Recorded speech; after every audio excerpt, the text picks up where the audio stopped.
Welcome to Cooking Wild with Perry Hall. I'm Perry Hall. Down south we love three things: hunting, cooking, and entertaining. The hunter's catch today is pheasant. So we're going to be preparing a wine harvest pheasant with pan-roasted grapes and a red wine reduction in celebration that it's the end of the summer and the beginning of autumn. So when you need a meal that'll really impress, I'm going to show you how. Let's get started. Welcome to Cooking Wild with Perry Hall, where we as Southerners love hunting and cooking and entertaining. And I'm here to take the hunter's catch of the day, which is pheasant, and turn that into a wonderful meal that my guests are absolutely going to love. Now, I've had the pheasant in the oven cooking. It's been kind of braising in a covered pot, and I'm just going to check it quickly for doneness. And we can do this here. Let's just see. We check for doneness at the thickest part of the breast, and it needs to be about 180 degrees. And it once it reaches its temperature, and we are good. So this is actually done. I am going to take the bacon off of the top of the skin and just put it back down into the broth that it's been braising in. And this is to keep it moist. And now that we're done, we're going to change the oven from roasting and we're going to broil. And I'm going to turn it down to 500.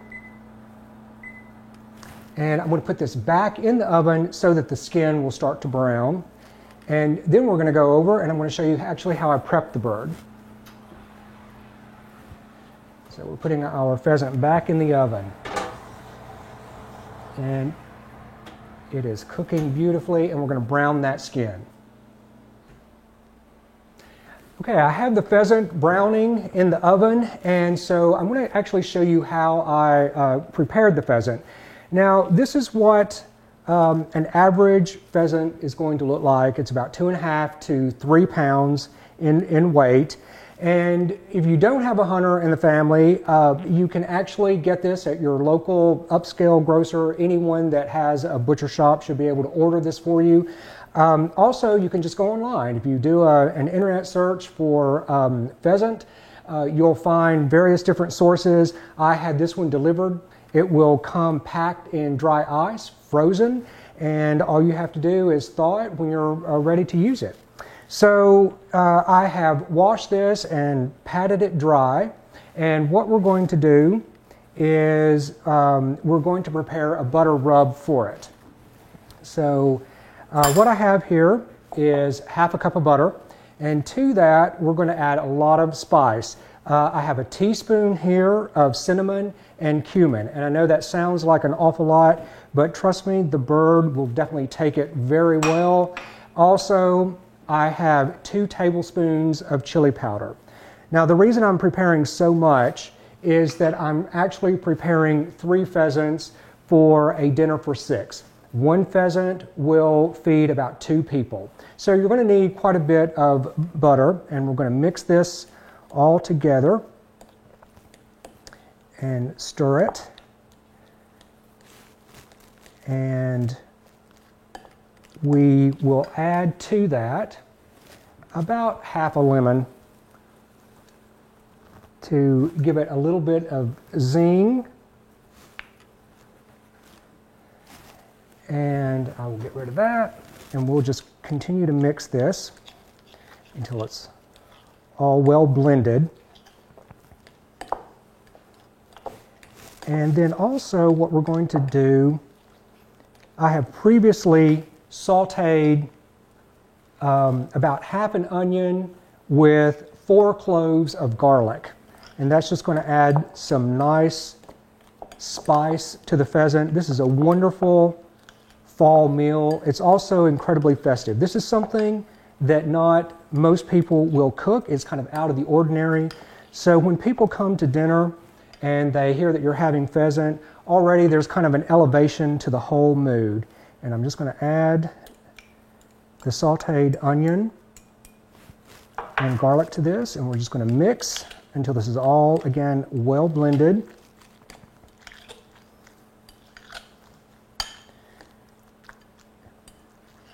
And with that, we're ready to add the rub to the actual pheasant.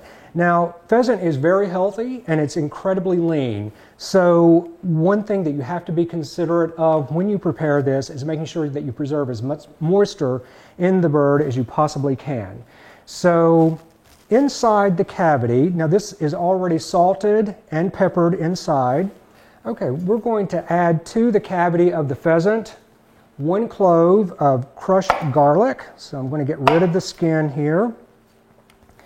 And just with the back of the knife, I'm going to flatten the garlic and crush it, remove the skin, and insert that. And then also, I'm going to add 1 lemon. I don't want to cut it because the membrane in the lemon can turn the broth bitter and the basting juices. But I'm going to pierce it with a knife so that the lemon will release its juices. And then I'm just going to stuff it whole inside.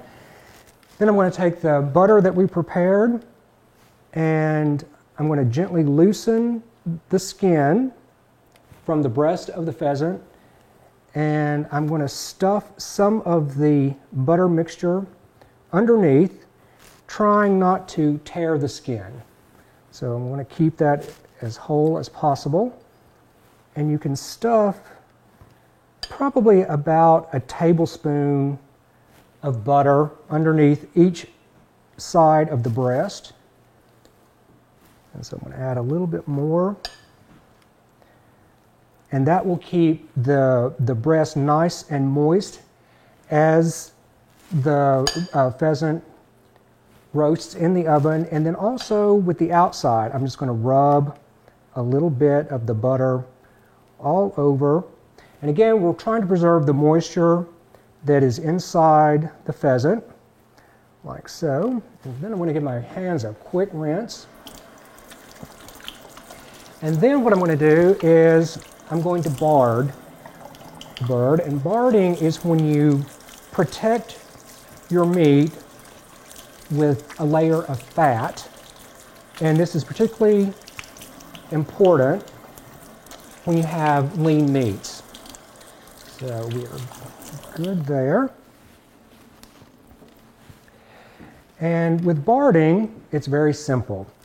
You just want to take some bacon,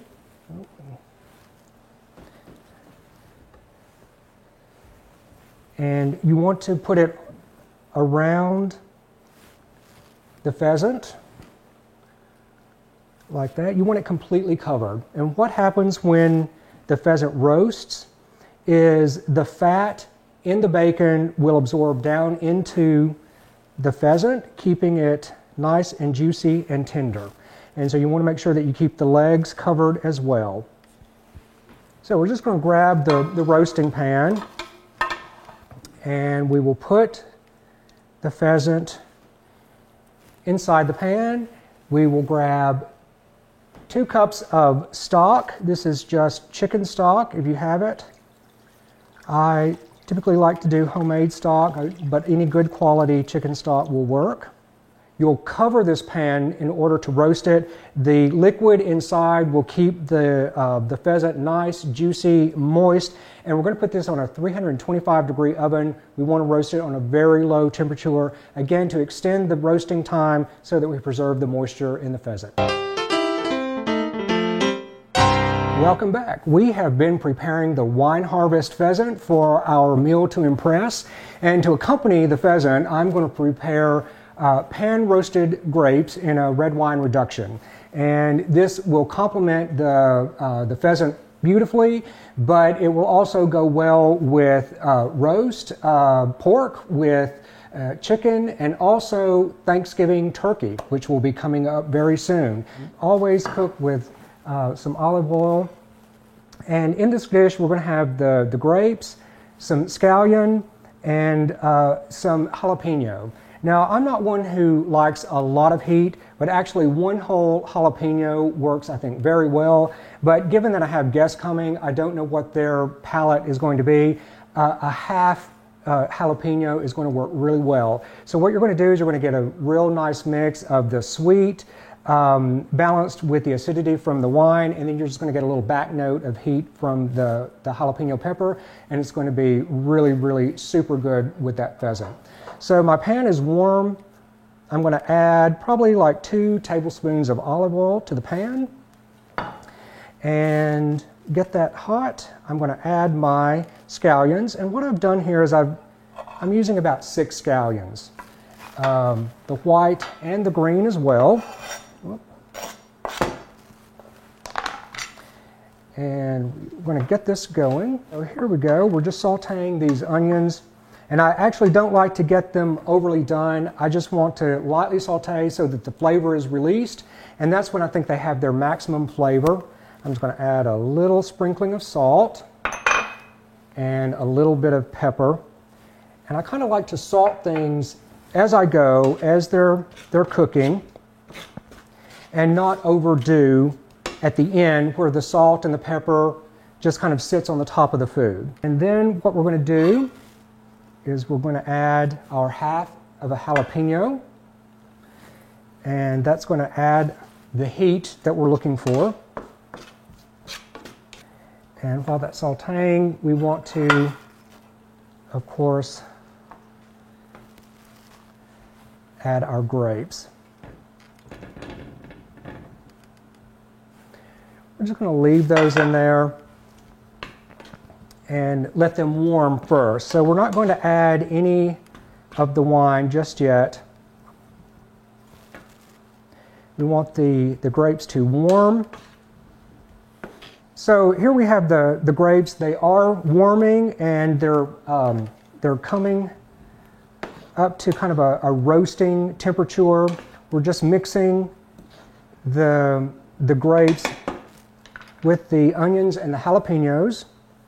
And again, we're trying to keep them whole. We don't want to cook them down or reduce the grapes themselves. And you can hear the sizzle from those pan-roasted grapes. And we're going to add just a little bit of honey. And this will probably be about a tablespoon.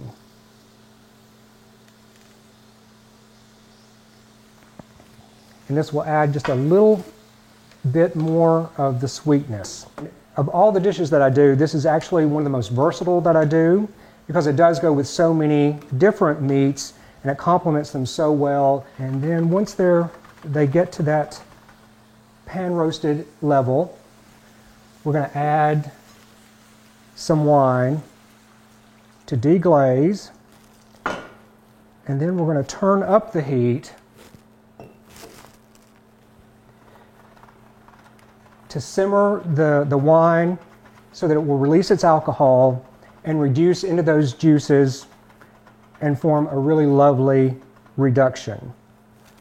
So the heat is coming up, and this will start to simmer very soon and kind of bubble away, and that is great. That's exactly what we want. In the meantime, I'm just going to get my pan back here and get it ready to serve.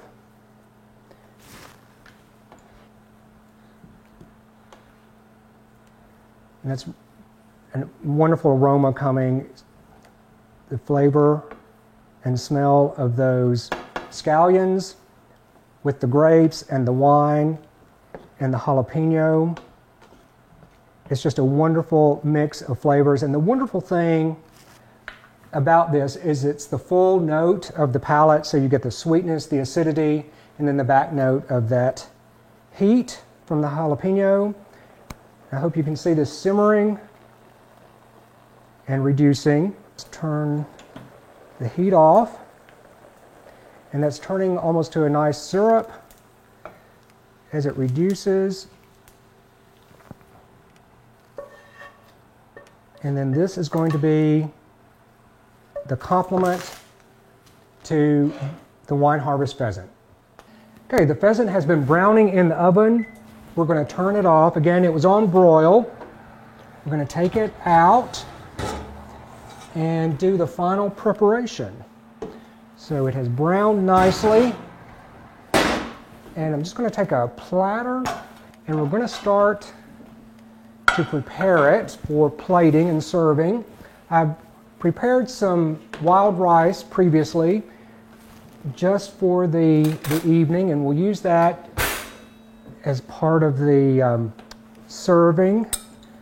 So I'm just going to put this down on the platter, and I won't put it to one side because I want on the other side to put the gravy when it's done. And so we're just going to place it like that.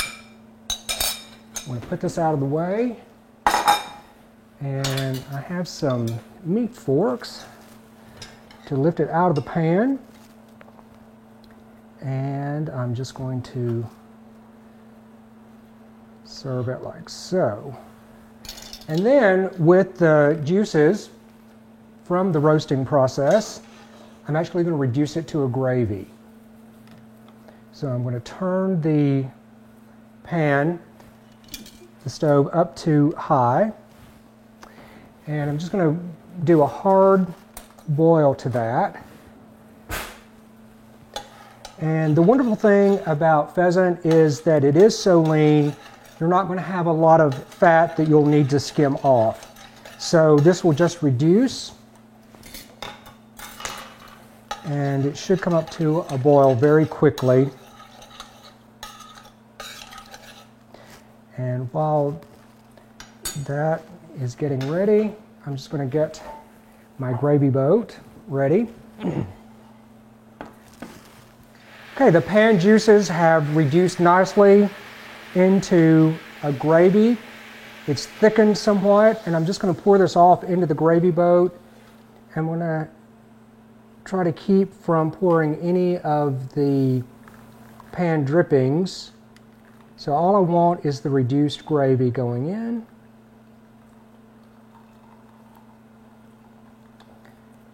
And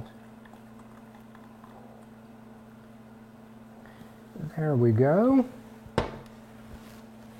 I'm just going to put this over here, and this is going to be ready to serve.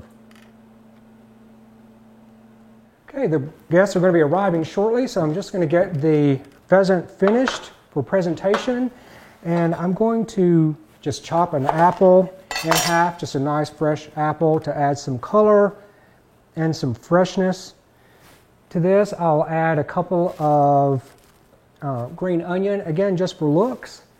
And with this, I'll add the serving spoons to the grapes and the gravy. And with this, we have wine harvest pheasant on a bed of rice with pan-roasted grapes in a red wine reduction. And my guests are coming shortly, so if you'll join me outside, we'll take one last look at the table before they get here. Here it is, late summer, early autumn, and we're doing a dinner to impress. And tonight I'm going to be serving wine harvest pheasant with pan-roasted grapes in a red wine reduction. And I thought it would be great, with the weather still being really nice the way it is, that we would have a garden picnic, so we're eating outside. I wanted to do a simple arrangement that reflected the fact that we're eating outside. This is just ivy from the garden with some baby's breath, and I pulled some apples and then just some very simple pheasant feathers to tie the evening and the meal all in. This took 10 minutes, so try to keep it as simple as possible when you're entertaining. And if you look at the table, I did go for more of a formal setting, but I've relaxed it for a modern day taste. We've mixed all the different pieces, but it's very consistent, it's very cohesive, but it's very textured as well. So please remember the one rule that I've learned in entertaining, and that is if you enjoy your guests will enjoy you.